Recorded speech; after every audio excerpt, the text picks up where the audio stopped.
Ginoong Benson, hugasan mo ang kotse. Arthur, ang kulit mo. Lahat ito ay dahil napakakit-akit mo.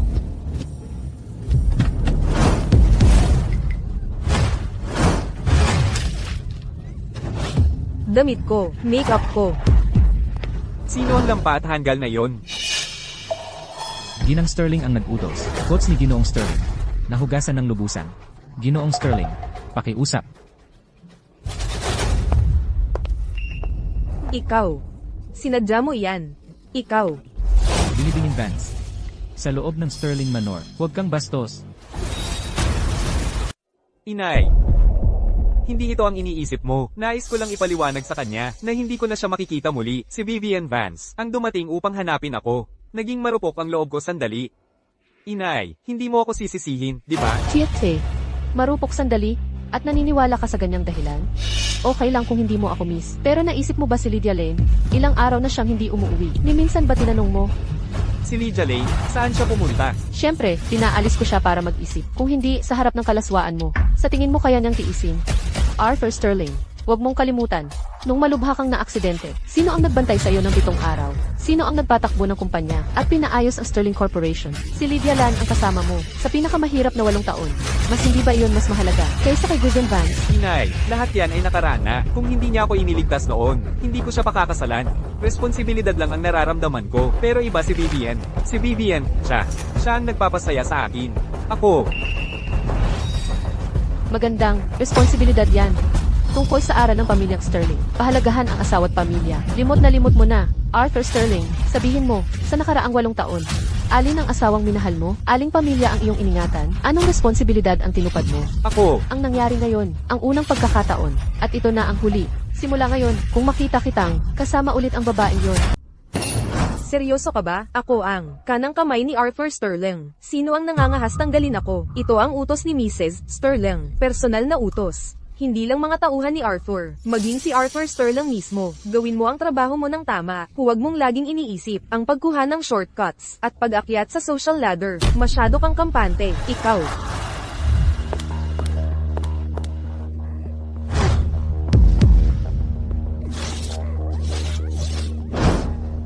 Ginang Sterling. Ikaw na matandang hitad. Wala ka pa ba sa ibang bansa? Si Lydia Lane nga siguro. Yung babaeng yun, paano siya naglakas loob ay report ako? Lydia, ikaw ba ang nagreklamo? Ano ang irereklamo ko? Anong pinagsasabi mo? Magkunwari ka. Sige na, magkunwari ka pa. Kung hindi ka nagpunta para magreklamo kay Mrs. Sterling, paano kaya siya? Napagalaw ang kumpanya na tanggalin ako. Baka si Ingrid Sterling mismo ang nakatuklas. Kung tutusin, Kalokohan. Yung matandang hitad na yun ay nagpapasarap pa rin sa abroad. Paano niya naman makikita ang kahit ano? baka umuwi na siya. Lydia Lane, sinasabi ko sa'yo, kahit anong subukan mo, ang posisyon ng ginang ng Sterling Manor ay akin. Wala ka ng 3 araw. Umalis ka na. Hindi ako pwedeng umalis. Ito ang tahanan namin ni Arthur. Hindi ako pwedeng umalis. Lydia, ikaw na matandang hitad, luma at pangit, na nakaupo sa posisyon ng ginang ng Sterling Manor. Hindi ka ba nahihiya? Kung ako ang ikaw, binitay ko na ang sarili ko. O sige, ayaw mong umalis. Personal kitang paalisin. Bitawan mo ako. Ayaw akong paalisin ni Arthur. Manahimik ka. Paano ka naglakas loob? Babae, sumagot sa akin. Nandito na ako. Sakto ang dating mo, dahil ayaw mong umalis sa pamilya Sterling ng kusa. Ipapakita ko sa iyo kung sino talaga ang pinili ni Arthur Sterling. Vivian. Arthur, mahal ko. Masakit na masakit ako. Anong nangyari dito? Arthur, mahal ko. Kasalanan ko lahat. Hindi ko alam kung paano ko nasaktan si Mrs. Sterling. Pero pagkakita niya sa akin, sinampal ako. Ano ba talaga ang nangyari? Kahit ayaw mo sa kanya, hindi ka dapat gumamit ng dahas, di ba? Ano man ang mangyari, si Vivian ay sekretarya ko pa rin. Mababang uri ang kilos mo. Arthur Sterling, hindi mo man lang tinanong, at basta na lang pinaniwalaan mo siya. Kung malalaman ito ni Lydia, baka hindi na niya kaya. Naging ganito na si Vivian. Ano pa ang gusto mong itanong ko? Kung gayon, tingnan natin ang kiki. Sino ang nauna at sino ang nag-arte? Malalaman agad sa isang tingin. Hayaan na. Arthur, mahal ko, kasalanan ko lahat. Mrs. Sterling, alam kong ayaw mo sa akin, at pinaalis mo pa ako. Aalis na lang ako. Ang hiling ko lang ay, huwag mo na akong pagmalupitan. Vivian, Bitawan mo siya. tama na, hindi ka pa ba tapos? Vivian, sobra na ang kanyang paghihirap. Kailangan mo bang maging ganito? At itulak pa siya hanggang mamatay? Vivian. Tara na. Tigilan mo yan. Kung ngayon, ipipilit mong ipagtanggol siya, ikaw, kasama siya, pwede nang umalis dito. Arthur, mahal ko. Masakit na masakit ako. Huwag kang matakot, nandito ako. Ako ang nag-iisang anak ni nanay. Siguro plano ito ni nanay. Tara, mag-usap tayo pag mahinahon na.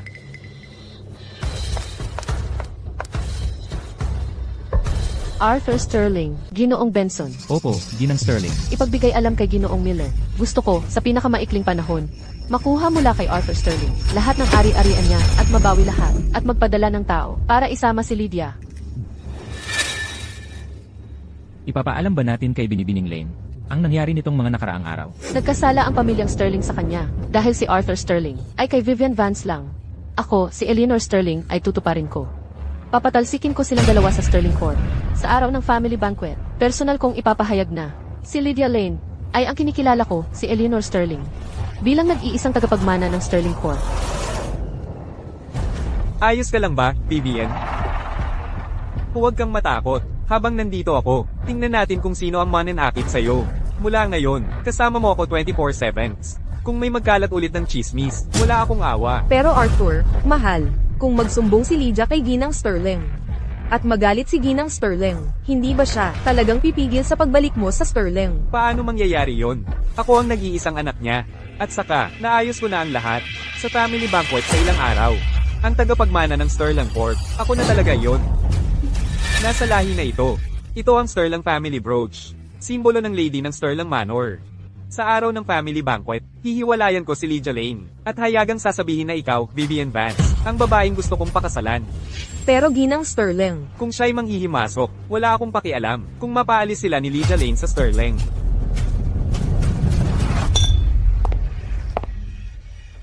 siya na nga siguro, ang alamat na si Ginang Sterling. Kailangan kong samantalahin itong pagkakataon, upang makilala ang magiging biyenan. Kumusta, Ginang Sterling? Ako po si... Paano naging ikaw? Lydia Lane, napakatapang mo. Tanging upuan ito ng Mrs. Sterling ang pwedeng umupo. Anong tingin mo sa sarili mo? Bumaba ka riyan ngayon din. Ikaw, Matandang duwag ka. Tingnan mo lang, paalisin kita. Kakaiba. Hindi ba dapat siya umiiyak at nakikiusap sa akin, na huwag kong gawin ito? Anong palabas ito? Sabihin ko sa iyo. Si Arthur mahal ko, ipapahayag ngayon, sa publiko, na ako, si Vivian Vance, ang kanyang napiling asawa, kung alam mo lang kung ano ang dapat mong gawin.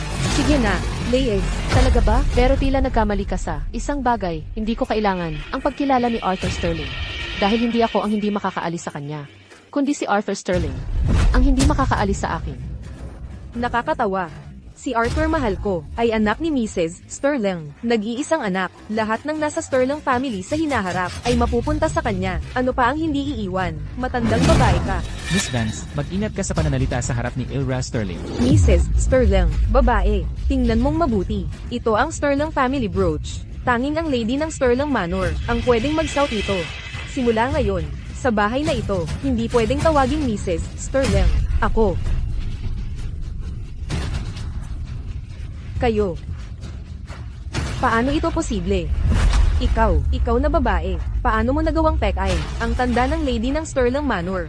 Hindi ka ba natatakot na si Mrs. Sterling ay papanagutin ka, at tuluyan kang sirain? Ang Sterling family, gusto kong makita kung sino ang mang-aakusa sa akin. Ikaw.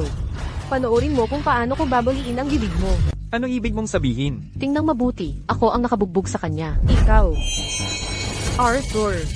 Hindi ko alam ang mali ko. Pagkakita pa lang niya sa brose, sinuntok niya ako. Sinabi pa niya, sinabi rin niyang basta't nandito siya. Huwag ko raw isiping pumasok sa Sterling Manor. Dahil nakita mo na, wala akong itinatago. Ang brose na to, ibinigay ko kay Vivian. Gusto ko lang sabihin sa'yo, Gusto ko ng diborsyo. Ang tanging gusto kong makasal ay si Vivian. Brotse lang yan. Marami niyan ang pamilya Sterling. Pero ang lady ng Sterling Manor ay isa lang. Nasabi ko na, ang pakakasalan ko ay si Vivian. Ang malisyosong si Lydia Lane. Ang masamang babae na yon. Tumigil ka, bilang kerida. Sinisiraan mo pa ang sarili mong asawa. Ikaw ba? Hindi ako nagkamali sa sinabi ko. Baka yung aksidente noon, talagang inimbento ni Lydia Lane. Kung hindi, bakit siya pa ang nakaligtas sa akin? Gusto lang niyang makapit sa pamilya Sterling. Tama na, dahil nalinlang ka na ng babaeng ito, at hindi mo na makilala ang tama at mali. Lumayas ka na sa Sterling Manor ngayon din. Kayo pareho, lumabas kayo. Hindi pa tiyak kung sino ang aalis. Maghintay ka lang.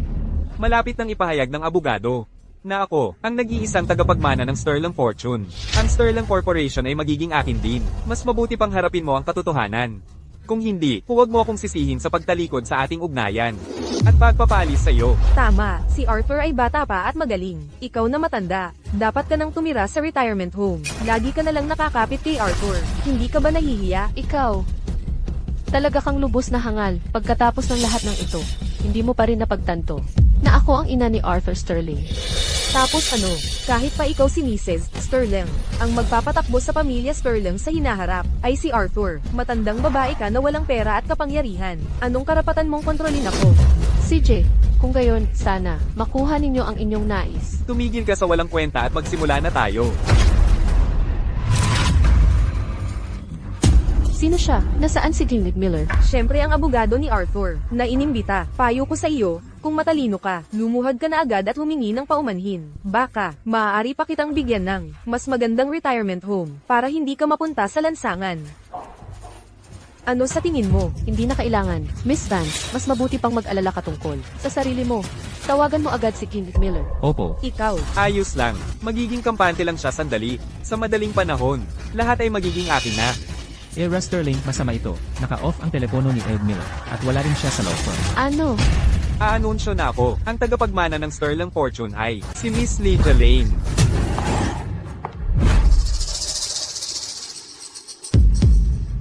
Nanay, Imposible. Ako ang nag-iisang anak ng nanay ko.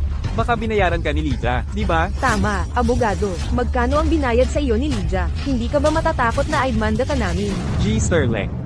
Inaamin ko, binigyan mo nga ako ng malaking halaga. Ngunit naibalik ko na ito. Walang halagang pera.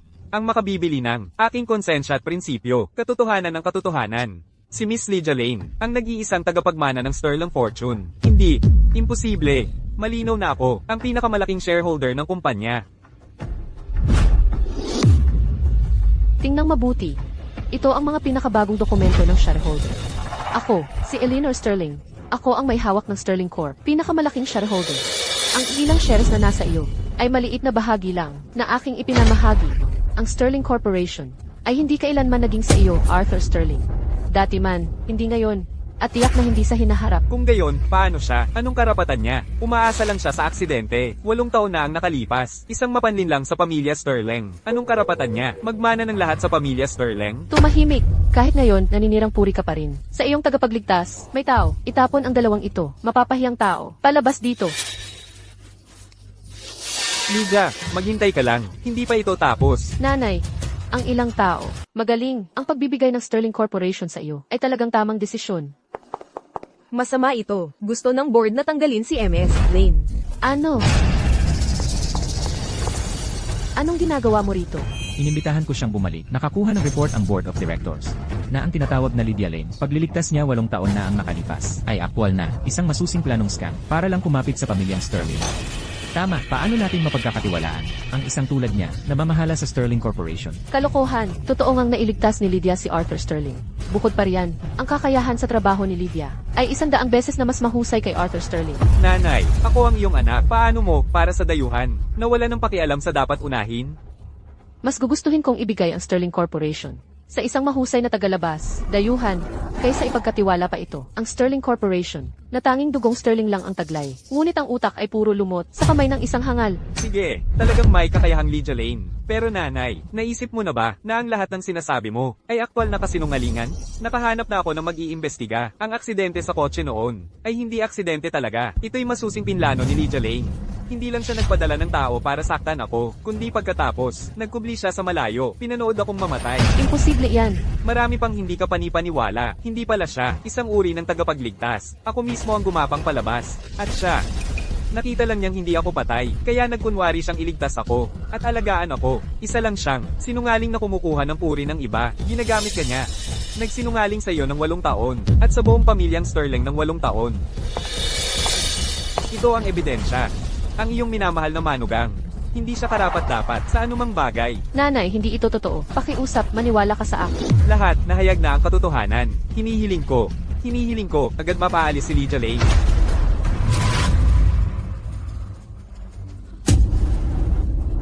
Tek, 8 taon. At ngayon sinasabi mong kasinungalingan pala. Kita mo, sabi ko na sa iyo, sinungaling siya.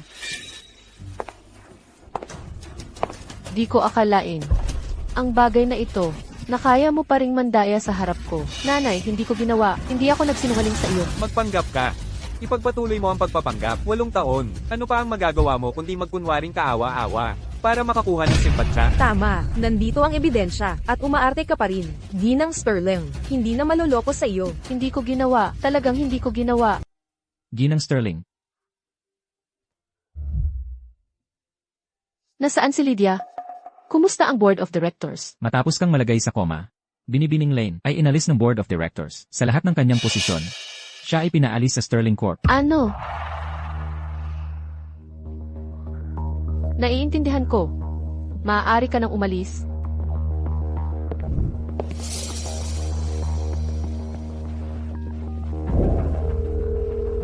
May nakita ka ba? Opo, mayroon. Ang nagbigay kay Arthur Sterling ng ebidensya ay mula sa Sterling Manor, Ginoong Benson. Nakipag-ugnayan siya kay Arthur Sterling at sa mga kasama ni Vivian Vance. Ang tiyak na dahilan ay hindi pa alam.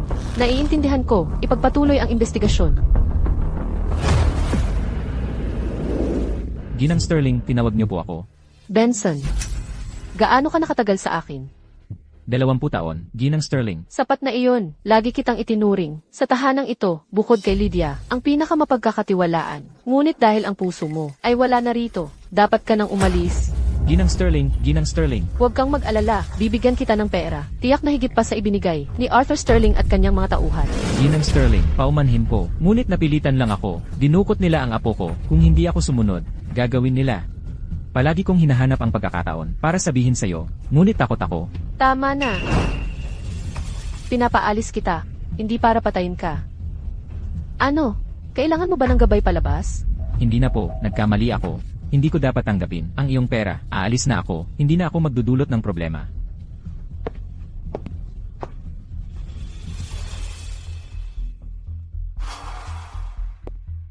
Ito ang lihim na kuha na nakunan ng apo ko noong siya ay dinukot.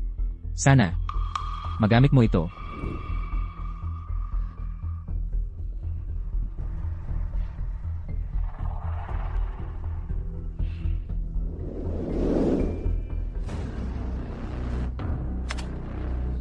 Pakawalan niyo ako. Kung hindi ang lolo ko, hindi kayo titigilan.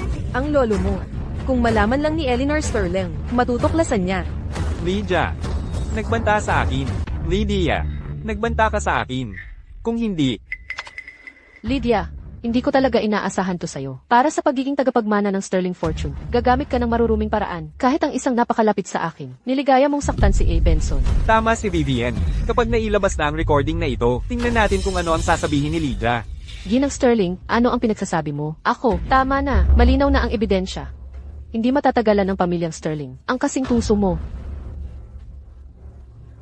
Pirmahan mo itong kasunduan sa diborsyo. Mula ngayon, ang pamilyang Sterling at ikaw ay walang anumang ugnayan. Lumayas ka. CJ, aalis na ako.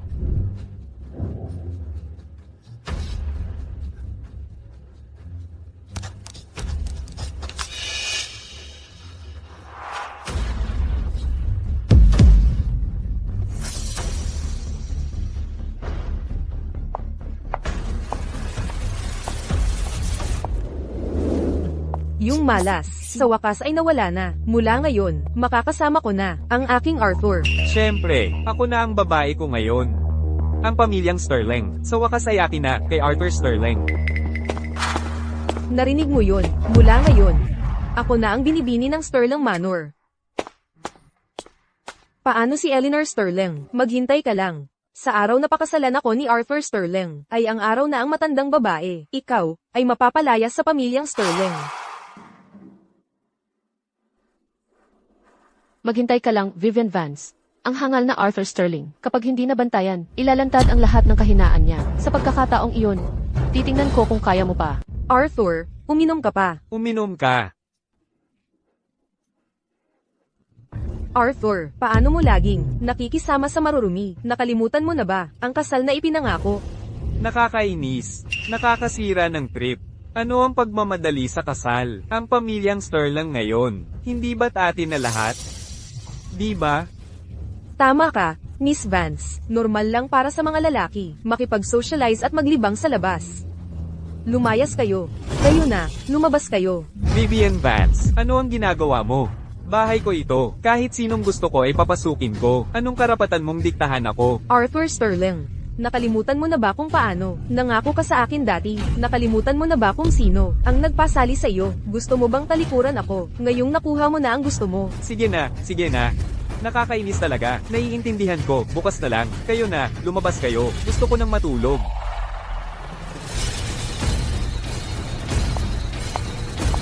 Arthur Sterling, pinipilit mo ako. Ang posisyon bilang lady ng Sterling Manor ay dapat akin. Kung wala kang sasabihin, umalis ka. Meron naman.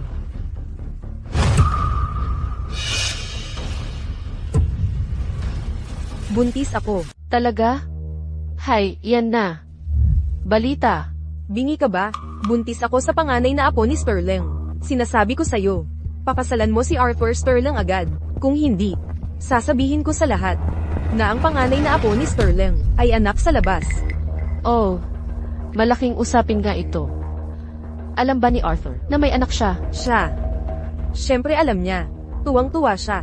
LBC ang kumpanya nitong huli, kaya hindi siya makapag-focus sa kasal. Pero, hindi na makapaghintay ang baby ko. Kayo si Mrs. Sterling, apo nyo, dapat may gawin kayo para sa kanya, di ba? Hindi nyo pwedeng hayaan na isilang siya't latin ng lahat. Tama ka.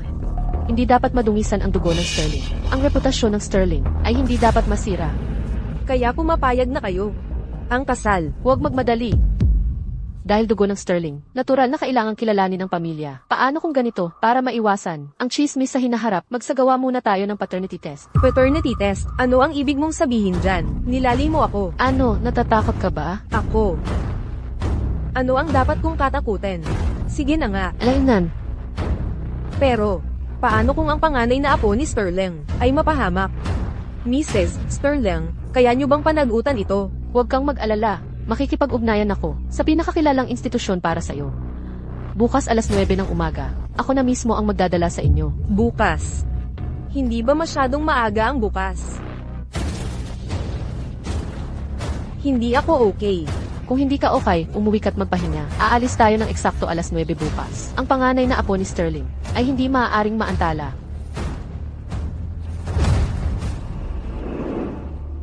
Mag-isa lang si Rex Sterling doon. Masyadong mapanganib. Kailangan kong makahanap ng ebidensya.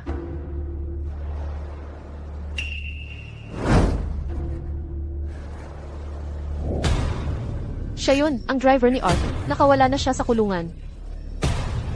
Ayusin mo itong maayos. Huwag kang mag-alala. Vivian Vance. Ano ang sinusubukan niyang gawin? Hindi ba niya alam ang background ng lalaking ito? O baka naman, ang nangyari noon ay konektado sa kanya? Hindi, kailangan kong sabihin kay Rex Sterling. Napaalis ka na sa pamilya Sterling. Bakit ka pa tumatawag? Sino nagpahawak ng cellphone ko? Mrs. Sterling. Tumawag lang para sa ads. Nakita ko at binabaan kita. Hindi mo ako masisisi, di ba? Kung ganoon, alis na tayo. Ang numerong tinawagan mo ay patay. Paano nagawa ni Rex Sterling? I block ang numero ko. Posible kayang... Rex Sterling. Makukuha mo ang resulta sa 1 linggo. Mrs. Sterling, masakit ang tiyan ko. Kailangan kong magbanyo.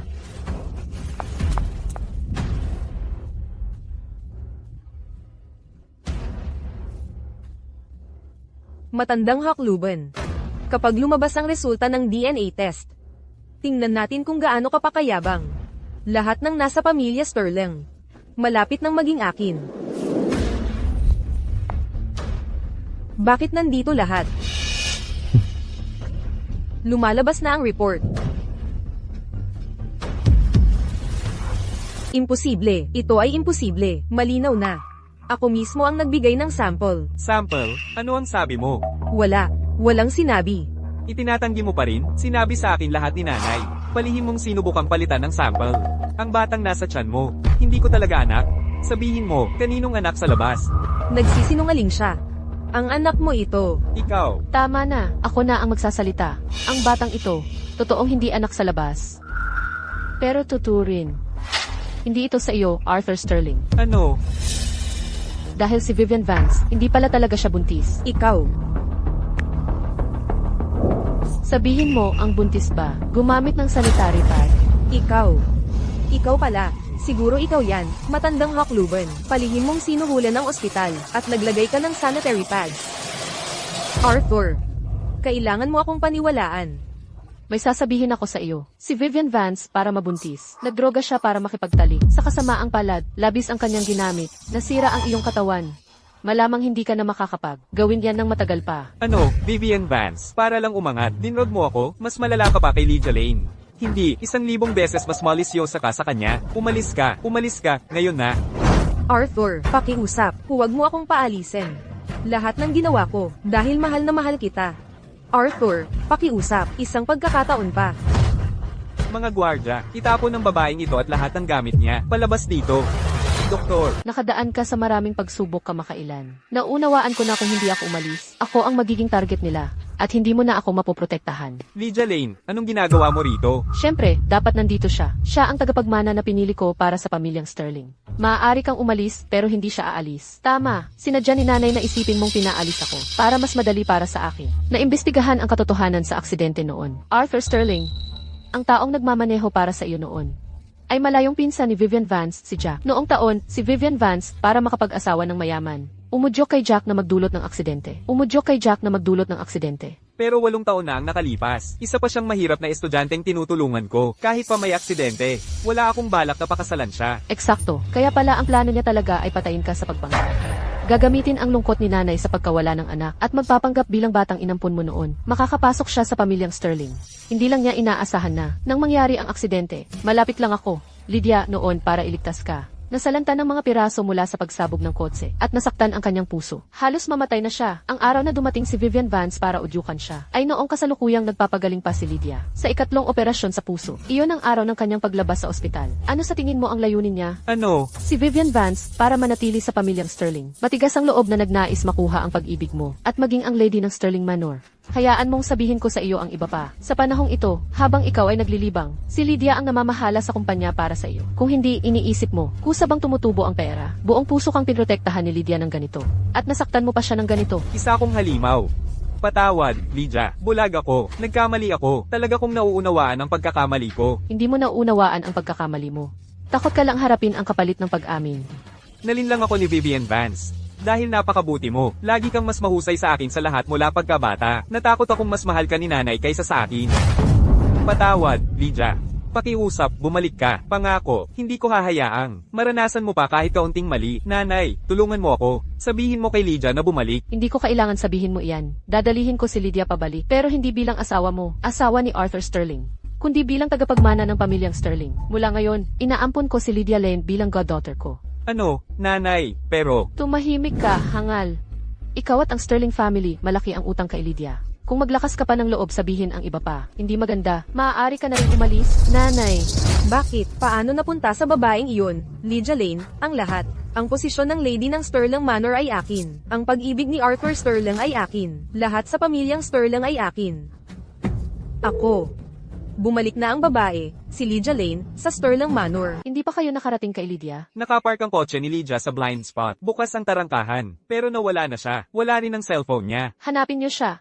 Kahit baliktarin niyo ang Veridia City, hanapin niyo si Lydia. Bilisan. Opo, sasama ako. Saan kayo pupunta? Para hanapin ang mahal mong Lydia Lane. Saan niyo dinala si Lydia? Mapapatay mo ako. Pagkatapos, hindi mo na makikita ang mahal mong Lydia Lane. Bitawan mo siya. Pabigkasin mo. Nasa akin si Lydia Lane. Anong gusto mo? Pakawalan mo siya ngayon? Gusto mo siyang iligtas. 50 milyong dolyar. Pagdating ng pera, sasabihin ko kung nasaan siya. Ikaw. Nauubos na ang oras. Habang tumatagal ang pagkaantala, mas magiging kapana-panabik ang kapalaran ni Lydia Lane. Ito ay kidnapping. Hindi ba kayo takot tatawag kami sa pulis? Maglalakas loob ka ba? Hindi ba kayo takot malaman ng mga tauhan ko? Kaya mo bang harapin ang bunga? Heto ang 50 milyong dolyar. Bilisan mo, sabihin kung nasaan si Lydia. Narinig mo ba iyon? Ngayon, kumilos na. Masamang babae ka, papatahimikin kita.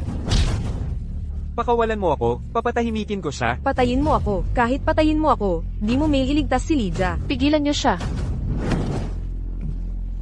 Anong ginagawa nyo? Siyempre, sa ngalan mo, papadalhan nila ng address. Nasa the West Side plant si Lydia. Bilisan. Ihanda ang mga sasakyan. Palibutan ito. Huli na. Kahit makarating kayo doon. Masyado kang matapang, kaya kitang durugin.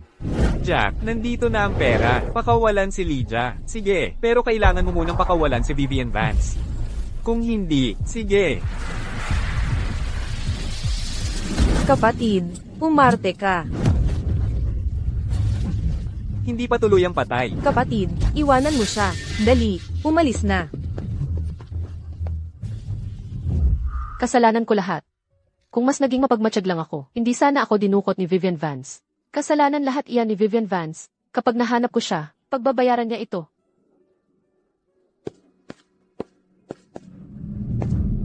Arthur Sterling. Ikaw, para sa babaeng iyon, hindi mo na inalintana ang buhay mo. Kung gayon, ibibigay ko ang hiling mo. Mahusay. Nawalan ng alaala si Arthur Sterling. Arthur. Ako si Vivian Vance. Nasugatan ka habang sinusubukan akong iligtas. Nakalimutan mo na ba? Protektahan ka, masamang tao. Oo, ang babaeng iyon, si Lydia Lane. Nagseselos siya dahil mahal mo ako. Nagplano siyang saktan tayo. Nasugatan ka habang inililigtas ako. Naalala mo? Tingnan mo, ito rin ang ginawa ng dumukot. Masamang tao. Oo, ang babaeng iyon. Arthur, kailangan mo akong paniwalaan. Ako ang tunay na umiibig sa iyo. Nakalimutan mo na ba? Nangako ka sa akin na ako ang magiging lady ng Sterling Manor. Vivian Vance, anong tapang mo't nagpakita ka ulit? Mrs. Sterling, nalinlang ka ng lubusan ni Lydia Lane. Siya ang nagplano laban sa atin. Anong kabalbalan ang sinasabi mo? Mga bantay. Paalisin siya dito.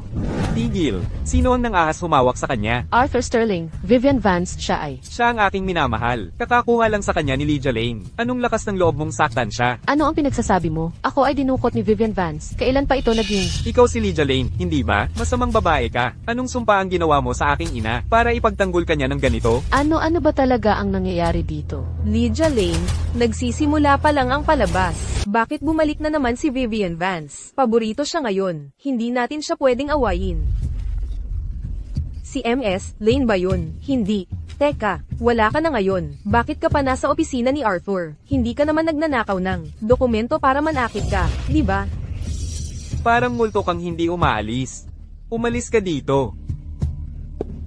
Hayaan mo siya. Vivian, hindi ba sabi mo, gusto mong makita ang trabaho ko? Simula ngayon, ang opisina ko, bukas para sa'yo anumang oras. Arthur, nag-aalala lang ako sa kalusugan mo. Kaka-recover mo lang. Si Lydia Lane laging nagmamanman. Narinig ko, nagtatanong siya sa South Bay Project. Arthur, hindi natin pwedeng hayaang magtagumpay siya.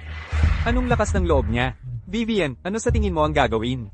Bakit hindi muna natin kunin ang mga pangunahing dokumento nito para makita kung ano talaga plano niya? May pagkakataon tayong ibuking siya. Pero dapat nasa computer niya ang mga dokumento. Naka-encrypt. Anong mahirap doon? CEO ako. Anong computer dito ang hindi ko maa-access?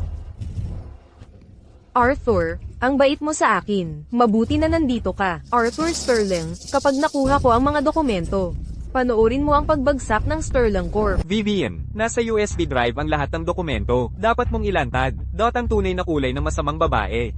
Huwag kang mag-alala, Arthur. Hindi ko hahayaang magtagumpay si Lydia Lane.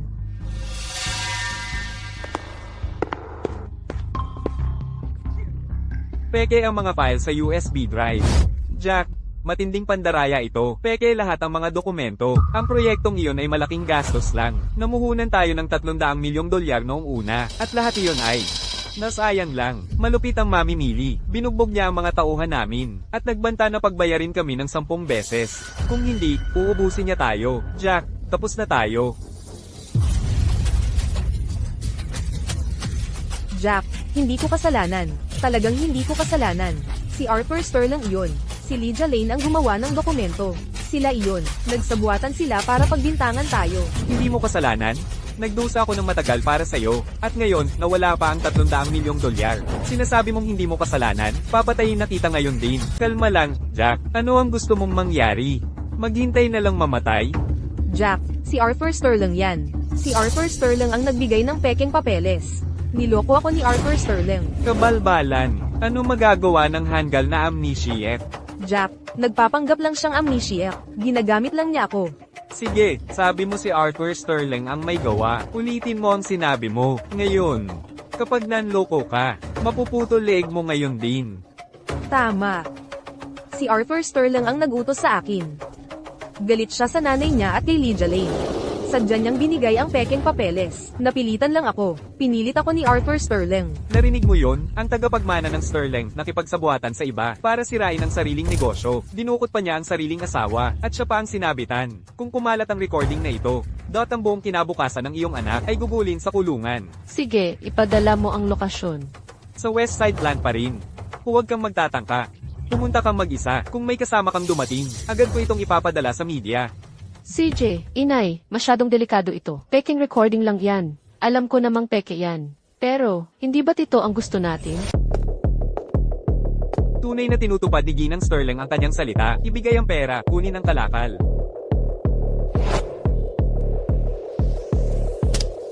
Sige, Ginang Sterling, direkta ka. Galaw. Eleanor Sterling, sinira mo ang iyong pangako. Hindi ko ba natutunan yan sa iyo? Bukod pa riyan, 8 taon na ang nakalipas, ikaw at si Vivian Vance, gumawa ng ilang krimen? Hindi ko na kailangang magpaliwanag, di ba? Hindi. Lahat ito ay si Vivian Vance. Pinilit ako ng babaeng iyon. Pinabangga niya sa akin ang sasakyan. Pinidnap niya si Lydia Lane. Gusto ko lang ng pera. Ginang Sterling, pakiusap, magpakabuti ka, at patawarin mo ako sa pagkakataong ito. Aalis ako ng malayo, at hindi na muling magpapakita sa Veridia City. Mali ka. Kung gayon, pumunta ka at magbago sa likod ng mga rehas. Kung para kay Vivian Vance, walang makakatakas, dalhin sila palayo. Hindi. Huwag. Lydia, huwag. Kakaiba. Bakit sa aking panaginip, ako nasugatan habang nililigtas si Lydia Lane? Si Lydia Lane ay hindi masamang tao. Si Vivian Vance naman. Arthur. Ano ang mali? Hindi ka ba maganda ang pakiramdam? Sa tingin ko ay nanaginip ako. Ano ang napanaginipan mo? Arthur, sumasakit na naman ang ulo mo. Sobrang sakit ng aking ulo. Sa tingin ko. Arthur, hindi ba sinabi ng doktor, kailangan mong magpahinga? Huwag mo nang isipin yan. Tubig muna. Okay.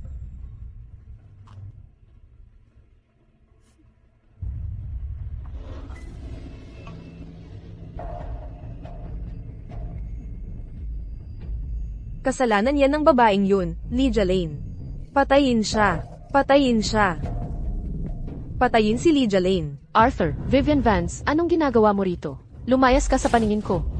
Ginang Sterling. Si Jack, naaresto na. Vivian Vance, di ka makakatakas. Vivian Vance, sinubukan mo akong saktan. Papayuhin kita.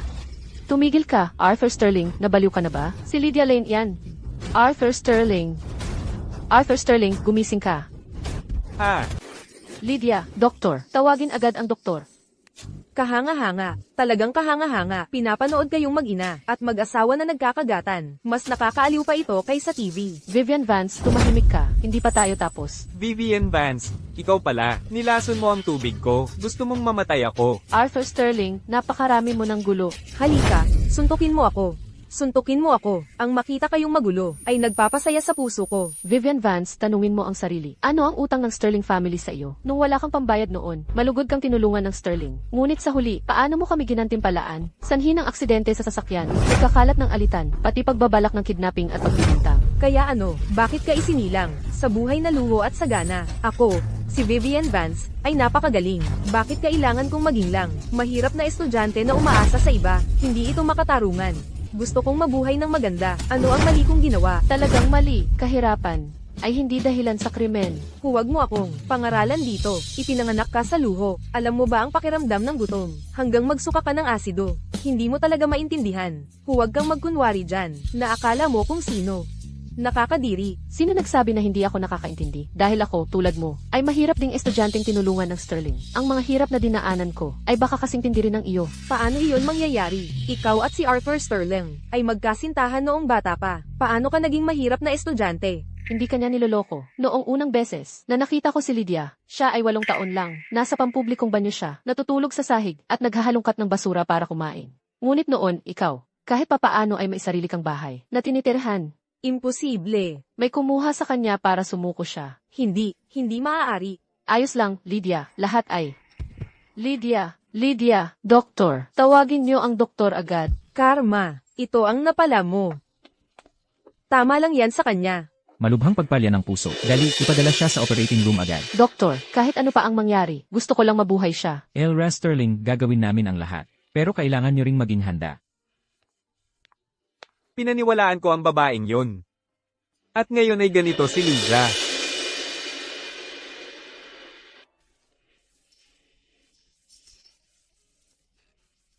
Elra Sterling, critical ang sitwasyon. Ang operasyon ay lubhang mapanganib. Ang tsansa ng tagumpay ay napakababa. Doktor, iligtas niyo siya dahil sa akin. Labis siyang nagdusa. Doktor, kunin niyo ang buhay ko. Kunin niyo ang buhay ko kapalit niya. Elra Sterling, gagawin namin lahat ng aming makakaya. Ngunit may hangganan ang medisina. Elra Sterling, naubusan na tayo ng oras. Iligtas niyo siya. Gusto ko lang mabuhay siya. Inay, nagkamali ako. Talagang alam kong nagkamali ako. Ang tanga ko talaga. Tinalikuran ko ang perlas para pumulot ng ahas. Paulit-ulit ko siyang sinaktan. Hinamak ko siya. Nararapat lang na mamatay ako. Inay, hindi ko na ipaglalaban yan. Hindi ako karapat-dapat. Hindi karapat-dapat sa Sterling Fortune. Isinusuko ko ang lahat ng karapatan. Sa mana ng pamilyang Sterling. Ibigay lahat iyon kay Lydia. Basta't siya'y mabuhay. Ito ang tanging paraan ko upang makabawi sa aking kasalanan. Paano ko naisilang? Ang ganito katangang anak, maraming paraan para makabawi. Pagka-discharge ni Lydia, mapatawad ka man niya o hindi, kailangan mo siyang tratuhin ng 1,000 beses. Karapatan sa mana. Iniutos ni Ginang Sterling sa akin na ipadala si Vivian Vance at magmadali sa ospital para hintayin ang utos. Hindi maganda kalagayan ni Binibining Lane. Kasalanan mo lahat, babae. Napakabuting tao ni Binibining Lane. Patay na si Lydia. Mabuti. Buti nga sa kanya. Lydia, ito'y nangyayari kapag kinalaban mo ako. Tagapagmana ng yaman ng Sterling. Ang ginang ng Sterling Manor. Sige na, mangarap ka ng kahibangan. Mali ka ng malubha. Ang kahirapan ay hindi dahilan sa krimen. Noong unang makilala ko si Lydia, siya ay 8 taong gulang pa lamang. Ngunit natutulog siya sa banyo ng publiko. Naghahalongkat ng pagkain sa basurahan. Bakit? Bakit sobrang nasasaktan ang puso ko? Iyon ay dahil si Binibining Lane ay hindi mo kaaway sa pangarap mong makapag-asawa ng mayaman. Sa halip siya ay tulad mo, siyang gumapang mula sa putik. Ikaw, hindi ka pinatay ni Eleanor Sterling. Si Ginang Sterling ay mapagbigay. Naranasan niya ang hirap ng kahirapan noon. Kaya naman sila ang sumuporta sa'yo. Ikaw, si Ginang Sterling, at si Binibining Lane ay halos pareho lang, magagaling na babae.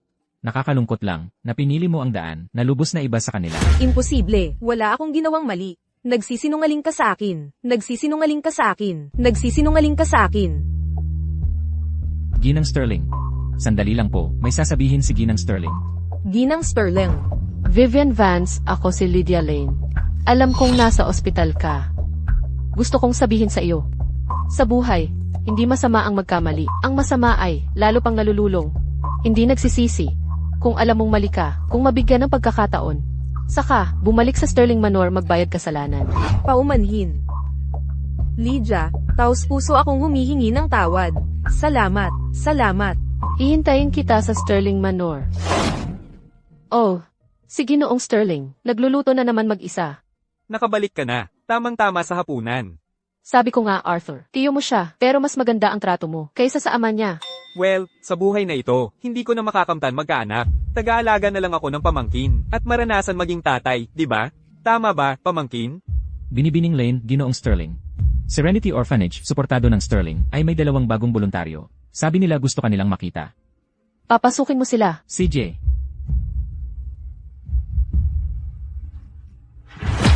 Ang inyong mga damit kayong dalawa ay napaka-fashionable. Paumanhin. Dati, masyado akong matigas ang ulo. Marami akong ginawa para saktan ka.